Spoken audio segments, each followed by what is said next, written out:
ಇದು ಮಹಾ ಆಪರೇಷನ್ ಕಮಲದ ಮಹಾ ಸ್ಫೋಟಕ ನ್ಯೂಸ್ ನಿಮ್ಮ ಟಿವಿ ಸ್ಕ್ರೀನ್ ಮೇಲೆ ಬರ್ತಾ ಇದೆ. ಒನ್ ಬೈ ಒನ್ ಗಮನಿಸಿ.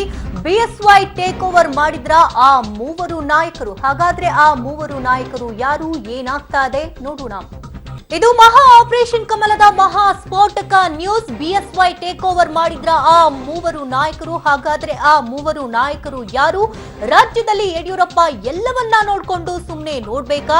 ಅಷ್ಟಕ್ಕೂ ಆ ತ್ರಿಮೂರ್ತಿಗಳು ಯಾರು ಅನ್ನೋದು ಗೊತ್ತಾ? ಇನ್ನು ಕೆಲವೇ ಕ್ಷಣಗಳಲ್ಲಿ ಆ ಸ್ಫೋಟಕ ನ್ಯೂಸ್ ಅನ್ನ ನಾವು ನಿಮ್ಗೆ ಕೊಡ್ತಾ ಇದೀವಿ. ನಿಮ್ಮ ಪಬ್ಲಿಕ್ ಟಿವಿಯಲ್ಲಿ ತ್ರಿಮೂರ್ತಿ ಸ್ಕೆಚ್ ನ ಅಸಲಿ ಕಹಾನಿಯನ್ನ ನಿಮ್ ಮುಂದೆ ಬಿಚ್ಚಿಡ್ತಾ ಇದೀವಿ. ಹಾಗಾದ್ರೆ ಆ ತ್ರಿಮೂರ್ತಿಗಳು ಯಾರು, ಏನ್ ಡಿಮ್ಯಾಂಡ್ ಮಾಡ್ತಿದ್ದಾರೆ ಅಂತ ನೋಡೋದಾದ್ರೆ, ನಮಗೆ ಲೋಕಸಭಾ ಚುನಾವಣೆಯಲ್ಲಿ ಕರ್ನಾಟಕದಿಂದ ಹೆಚ್ಚು ಸೀಟ್ ಬೇಕೇ ಬೇಕು ಅಷ್ಟೇ ಅಂತ ಡಿಮ್ಯಾಂಡ್ ಮಾಡ್ತಿದ್ದಾರೆ. ಹಾಗಾದ್ರೆ ಆ ತ್ರಿಮೂರ್ತಿಗಳು ಯಾರು? ಇನ್ನ ಕೆಲವೇ ಕ್ಷಣಗಳಲ್ಲಿ ನಿಮ್ಮ ಪಬ್ಲಿಕ್ ಟಿವಿಯಲ್ಲಿ ತ್ರಿಮೂರ್ತಿಗಳ ಸ್ಕೆಚ್ ನ ಅಸಲಿ ಕಹಾನಿಯನ್ನ ಬಿಚ್ಚಿಡ್ತಾ ಇದೀವಿ. ನಮ್ಗೆ ಲೋಕಸಭಾ ಚುನಾವಣೆಯಲ್ಲಿ ಕರ್ನಾಟಕದಿಂದ ಹೆಚ್ಚು ಸೀಟ್ ಬೇಕಷ್ಟೇ. ಕೈ ಅಸಮಾಧಾನಿತರ ಪಟ್ಟಿಯನ್ನ ನಮಗ್ ಕೊಟ್ಟುಬಿಡಿ, ನಾವು ಹ್ಯಾಂಡಲ್ ಮಾಡ್ತೀವಿ ಅಂತ ಹೇಳ್ತಿದ್ದಾರೆ. ನಾವೇ ಆಪರೇಷನ್ ಮಾಡ್ತೀವಿ ಅನ್ನೋದು ಎಲ್ಲೂ ಕೂಡ ಗೊತ್ತಾಗಲ್ಲ. ರಹಸ್ಯವಾಗಿ ನಾವು ಅದನ್ನ ಮುಗಿಸ್ತೀವಿ. ನೀವು ಸುಮ್ಮನೆ ನಮಗೆ ಡೈರೆಕ್ಷನ್ ಕೊಡಿ ಅಷ್ಟೇ, ಮಿಕ್ಕಿದ್ದನ್ನ ನಾವು ನೋಡ್ಕೊಳ್ತೀವಿ ಅಂತ ಯಡಿಯೂರಪ್ಪಗೆ ಖಡಕ್ ಸೂಚನೆಯನ್ನ ಕೊಟ್ಟಿದ್ದಾರಂತೆ ಬಿಜೆಪಿಯ ರಾಷ್ಟ್ರ ಅಧ್ಯಕ್ಷ ಅಮಿತ್ ಶಾ. ಈ ಬೆನ್ನಲ್ಲೇ ನೇರ ಅಖಾಡಕ್ಕೆ ಅಮಿತ್ ಶಾ, ಪಿಯೂಷ್ ಗೋಯಲ್ ಹಾಗೆ ದೇವೇಂದ್ರ ಫಡ್ನವೀಸ್ ಧುಮುಕಿದ್ದಾರೆ ಅಖಾಡಕ್ಕೆ.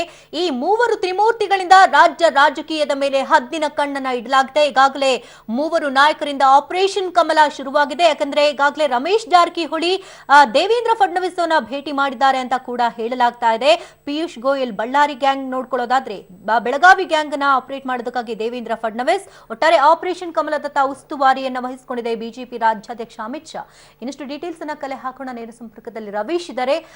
ರವೀಶ್, ಈಗಾಗಲೇ ತ್ರಿಮೂರ್ತಿಗಳು ಅಖಾಡಕ್ಕೆ ಧುಮುಕಿದ್ದಾರೆ. ಹಾಗಾದ್ರೆ ಬಿಜೆಪಿ ಆಪರೇಷನ್ ಶುರುವಾಗಿದ್ಯಾ ಅಂತ ಯಾವ ರೀತಿ ಸ್ಕೆಚ್ ಹಾಕೊಂಡಿದ್ದಾರೆ ತ್ರಿಮೂರ್ತಿಗಳು? ಶಕುಂತಲ, ಇದುವರೆಗೂ ಕೂಡ ಬಿಜೆಪಿ ನಾಯಕರುಗಳು ಕೂಡ ಹೇಳ್ತಾ ಇದಾರೆ, ಇಲ್ಲ ನಾವು ಯಾವುದೇ ರೀತಿ ಆಪರೇಷನ್ ಕಮಲ ಮಾಡ್ತಾ ಇಲ್ಲ ಅಂತ ಕೂಡ ಬಹಿರಂಗವಾಗಿ ಹೇಳ್ಕೊ ಬರ್ತಾ ಇದಾರೆ. ಆದ್ರೆ ಎಲ್ಲೋ ಒಂದ್ ಕಡೆ ಗುಪ್ತವಾಗಿ ಎಲ್ಲಾ ರೀತಿಯಲ್ಲೂ ಕೂಡ ಒಂದ್ ರೀತಿಯಲ್ಲಿ ಈ ಒಂದು ಆಪರೇಷನ್ ಕಮಲಕ್ಕೆ ಒಂದ್ ರೀತಿ ಪ್ಲಾನ್ ಮಾಡಿದ್ದಾರೆ ಅಂತ ಕೂಡ ಹೇಳಲಾಗ್ತಾ ಇದೆ. ಅದರ ಮುಂದುವರಿದ ಭಾಗವಾಗಿ ಎಲ್ಲೋ ಒಂದ್ ಕಡೆ ಈ ಸಾರಿ ಒಂದು ಹೈಕಮಾಂಡೇ ಕೂಡ ಈ ಒಂದು ಆಪರೇಷನ್ ಕಮಲಕ್ಕೆ ಗುಪ್ತವಾಗಿ ಧುಮುಕಿದೆ ಅನ್ನೋ ಮಾತುಗಳು ಕೂಡ ಕೇಳಿ ಬರ್ತಾ ಇದೆ. ಹಾಗಾಗಿಯೇ ಯಡಿಯೂರಪ್ಪ ಅವರ ಒಂದು ಆಪರೇಷನ್ ಏನಿತ್ತು ಅದನ್ನ ಟೇಕ್ ಓವರ್ ಮಾಡ್ಕೊಂಡಿದ್ದಾರೆ ಒಂದು ಅಮಿತ್ ಶಾ ಅವರು ಅಂತ ಕೂಡ ಹೇಳಲಾಗ್ತದೆ. ಅದಕ್ಕಾಗಿಯೇ ಆ ಒಂದು ತೀರ್ಥಯಾತ್ರೆ ಸಂದರ್ಭದ ಅಂದ್ರೆ ಪಿಯೂಷ್ ಗೋಯಲ್ ಅವರು ಕಳೆದ 2-3 ದಿನಗಳಿಂದ ರಾಜ್ಯದಲ್ಲೂ ಕೂಡ ಇದ್ದಾರೆ. ಹಾಗಾಗಿ ಅವರು ತಮ್ಮ ಕುಟುಂಬದ ಜೊತೆ ಎಲ್ಲಾ ಕಡೆಗಳು ಅಂದ್ರೆ ಮೊನ್ನೆ ಬಳ್ಳಾರಿ ಆಯ್ತು, ನಿನ್ನೆ ಮೈಸೂರು ಆಯ್ತು, ಎಲ್ಲಾ ಕಡೆಗಳು ಕೂಡ ಒಂದ್ ರೀತಿಯಲ್ಲಿ ಪ್ರವಾಸ ಮಾಡ್ತಾ ಇದ್ದಾರೆ. ಈ ಒಂದು ಸಂದರ್ಭದಲ್ಲಿ ಎಲ್ಲೋ ಒಂದ್ ಕಡೆ ಈ ಒಂದು ರಾಜ್ಯ ರಾಜಕೀಯದ ಬಗ್ಗೆ ಮಹತ್ತರವಾದ ಒಂದು ರೀತಿಯಲ್ಲಿ ಆಪರೇಷನ್ ಮಾಡ್ತಾ ಇದ್ದಾರೆ ಅನ್ನೋ ಮಾತುಗಳು ಕೂಡ ಕೇಳಿ ಬರ್ತಾ ಇದೆ. ಆದ್ರೆ ಬಿಜೆಪಿ ನಾಯಕರು ಯಾರೊಬ್ರು ಕೂಡ ಬಹಿರಂಗವಾಗಿ ಒಪ್ತಾ ಇಲ್ಲ. ಅದ್ರ ಜೊತೆಗೆ ಲೋಕಸಭಾ ಚುನಾವಣೆ ಇರೋದ್ರಿಂದ ಕರ್ನಾಟಕ ಬಹಳ ಮುಖ್ಯ ಆಗುತ್ತೆ ಒಂದು ಬಿಜೆಪಿಗೆ. ಈ ಕಾರಣಕ್ಕೋಸ್ಕರವಾಗಿಯೇ ಕರ್ನಾಟಕದ ಮೇಲೆ ಅಮಿತ್ ಶಾ ಅವರು ಒಂದ್ ರೀತಿಯಲ್ಲಿ ಕಣ್ಣಿಟ್ಟಿದ್ದಾರೆ. ಈ ಹಿನ್ನೆಲೆಯಲ್ಲಿ ಎಲ್ಲಾ ಒಂದು ರೀತಿಯಲ್ಲಿ ಆಪರೇಷನ್ ಉಸ್ತುವಾರಿಯನ್ನು ಕೂಡ ಅವರೇ ವಹಿಸ್ಕೊಂಡಿದ್ದಾರೆ ಅಂತ ಕೂಡ ಹೇಳಲಾಗ್ತಾ ಇದೆ. ಹಾಗಾಗಿ ಬಳ್ಳಾರಿ ಗ್ಯಾಂಗ್ ಟೀಮ್ ಏನಿದೆ, ಅಸಮಾಧಾನಿತರ ಟೀಮು, ಅದನ್ನ ಒಂದು ರೀತಿಯಲ್ಲಿ ಆಪರೇಟಿಂಗ್ ಮಾಡೋದಕ್ಕೆ ಪಿಯೂಷ್ ಗೋಯಲ್ ಅವರು, ಮತ್ತೆ ಬೆಳಗಾವಿ ಟೀಮ್ ಅನ್ನ ಆಪರೇಟ್ ಮಾಡೋದಕ್ಕೆ ದೇವೇಂದ್ರ ಫಡ್ನವೀಸ್ ಅವರು ಒಂದು ರೀತಿಯಲ್ಲಿ ಮೇಲುಸ್ತುವಾರಿಯನ್ನು ಕೂಡ ವಹಿಸಿಕೊಂಡಿದ್ದಾರೆ ಅಂತ ಕೂಡ ಹೇಳಲಾಗ್ತಾ ಇದೆ. ಓಕೆ, ಲೋಕ ಚುನಾವಣೆಯಲ್ಲಿ ಕರ್ನಾಟಕದಿಂದ ಹೆಚ್ಚು ಸೀಟ್ ಗೆಲ್ಲಬೇಕನ್ನೋ ದೃಷ್ಟಿನಲ್ಲಿ ಈ ರೀತಿಯಾಗಿ ತ್ರಿಮೂರ್ತಿಗಳು ಅಖಾಡಕ್ಕೆ ಧುಮುಕಿರುವಂತದ್ದು. ಈಗ ಪಿಯೂಷ್ ಗೋಯಲ್ಗೆ ಬಳ್ಳಾರಿ ಗ್ಯಾಂಗ್ ಕೊಟ್ಟಿರುವಂತದ್ದು, ಹಾಗೆ ಬೆಳಗಾವಿ ಗ್ಯಾಂಗ್ ಆಪರೇಟ್ ಮಾಡೋದಕ್ಕೆ ದೇವೇಂದ್ರ ಫಡ್ನವೀಸ್ಗೆ ಕೊಟ್ಟಿರುವಂತದ್ದು ವರ್ಕೌಟ್ ಆಗುತ್ತೆ ಇದು? ಖಂಡಿತವಾಗಿ ಕೂಡ ರಾಜಕಾರಣದಲ್ಲಿ ವರ್ಕೌಟ್ ಆಗುತ್ತೋ ಬಿಡುತ್ತೋ, ಆದ್ರೆ ಒಂದು ರೀತಿಯಲ್ಲಿ ಅಟೆಂಪ್ಟ್ ಅಂತೂ ಮಾಡ್ತಾರೆ ಈ ಒಂದು ಸಂದರ್ಭದಲ್ಲಿ ಅಂತೂ ಕೂಡ ಹೇಳಲಾಗ್ತಾ ಇದೆ. ಯಾಕೆಂದ್ರೆ ಈಗಾಗಲೇ ಆ ಒಂದು ಹಂಪಿಯ ಭೇಟಿಯ ಸಂದರ್ಭದಲ್ಲೂ ಕೂಡ ಪಿಯೂಷ್ ಗೋಯಲ್ ಅವರು ಆನಂದ್ ಸಿಂಗ್ ರವರ ಜೊತೆ ಸಮಾಲೋಚನೆಯನ್ನು ಕೂಡ ನಡೆಸಿದ್ರು. ಸುಮಾರು 15-20 ಸಮಾಲೋಚನೆಯನ್ನು ಕೂಡ ನಡೆಸಿದ್ರು. ಅದು ಬಹಿರಂಗ ಆಗಿತ್ತು ಈ ಒಂದು ಸಂದರ್ಭದಲ್ಲಿ. ಆದ್ರೆ ಒಳಗೆ ಗುಪ್ತವಾಗಿ ಆಪರೇಷನ್ ಅನ್ನು ಕೂಡ ಮಾಡ್ತಾ ಇದ್ದಾರೆ. ಸಾಕಷ್ಟು ಶಾಸಕರನ್ನ ಟಚ್ ಮಾಡ್ತಾ ಇದ್ದಾರೆ ಹೇಳಲಾಗ್ತದೆ. ಹಾಗಾಗಿ ಅದು ಎಷ್ಟರ ಮಟ್ಟಿಗೆ ವರ್ಕೌಟ್ ಆಗುತ್ತೆ ಅನ್ನೋದು ಕೂಡ ಕಾದ್ ನೋಡ್ಬೇಕಾಗಿದೆ.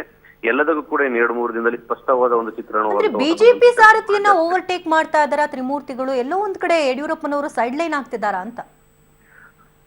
ಶಕುಂತಲಿ, ಈ ವಿಚಾರದಲ್ಲಿ ಸೈಡ್ ಲೈನ್ ಅನ್ನೋ ವಿಚಾರ ಬರೋದಿಲ್ಲ ಅಂತ ಕೂಡ ಬಿಜೆಪಿ ನಾಯಕರು ವಾದ ಮಾಡ್ತಾರೆ. ಯಾಕೆಂದ್ರೆ ಇದು ಒಂದ್ ರೀತಿಯಲ್ಲಿ ಅಧಿಕಾರಕ್ಕೆ ತರಲು ಕೂಡ ಮಾಡ್ತಾ ಇರ್ತಕ್ಕಂತ ಪ್ರಯತ್ನ. ಹಾಗಾಗಿ ಇಲ್ಲಿ ಎಲ್ಲೋ ಒಂದ್ ಕಡೆ ಒಂದು ಎಲ್ಲಾ ಕಾನ್ಸಂಟ್ರೇಟ್ ಅನ್ನು ಕೂಡ ಯಡಿಯೂರಪ್ಪನವ್ರ ಮೇಲೆ ಹಾಕಿದ್ರೆ ಅದು ಬೇರೆ ಬೇರೆ ರೀತಿಯ ಪ್ರಭಾವ ಬೀರ್ಬೋದು. ಯಾಕೆಂದ್ರೆ ಅಷ್ಟೊಂದು ಶಕ್ತಿ, ಅಂದ್ರೆ ಬೇರೆ ಬೇರೆ ರೀತಿಯ ಶಕ್ತಿ ಬೇಕಾಗುತ್ತೆ ಈ ಒಂದು ಆಪರೇಷನ್ ಮಾಡೋದಕ್ಕೆ. ಆ ಪೂರ್ಣ ಪ್ರಮಾಣದ ಶಕ್ತಿ ಯಡಿಯೂರಪ್ಪನವರಲ್ಲಿ ಇಲ್ಲ ಅಂತ ಮನಗಂಡು ಈ ರೀತಿ ಅಟೆಂಪ್ಟ್ ಮಾಡಿದ್ರೆ ಏನು ಕೂಡ ಕಾದ್ ನೋಡ್ಬೇಕಾಗಿದೆ. ಯಾಕೆಂದ್ರೆ ಆ ಒಂದು ಹೈಕಮಾಂಡ್ ನಾವು ಕೂಡ ನಿಮ್ಗೆ ಸಪೋರ್ಟ್ ಮಾಡ್ತೇವೆ ಅನ್ನೋ ಒಂದು ಮಾತುಗಳು ಹೈಕಮಾಂಡ್ ಇಂದ ಬರುತ್ತೆ. ನಿಜಕ್ಕೂ ಕೂಡ ಬೇರೆ ಬೇರೆ ರೀತಿಯ ಶಕ್ತಿಯನ್ನು ಕೂಡ ಯೂಸ್ ಮಾಡ್ತಾ ಇದಾರ ಈ ಒಂದು ಆಪರೇಷನ್ಗೆ ಅನ್ನೋದು ಕೂಡ ಈಗ ಸಾಕಷ್ಟು ಅಲ್ಲ, ಚರ್ಚೆ ಕಾಂಗ್ರೆಸ್ಸಿಗರೇನೋ ಸರ್ಕಸ್ ಮಾಡಿ ಒಂದ್ ರೀತಿ ಖಾತೆ ಹಂಚಿಕೆಯನ್ನ ಮಾಡ್ಕೊಂಡ್ರು, ಆದ್ರೂ ಕೂಡ ಅದು ಕಗ್ಗಂಟಾಗಿ ಉಳಿದುಕೊಂಡಿದೆ. ಇನ್ನೂ ಕೂಡ ಈ ಪರಿಸ್ಥಿತಿಯನ್ನ ಲಾಭ ಪಡ್ಕೊಳ್ಳೋದಕ್ಕಾಗಿ ಈ ರೀತಿ ಸ್ಕೆಚ್ ಅಂತ.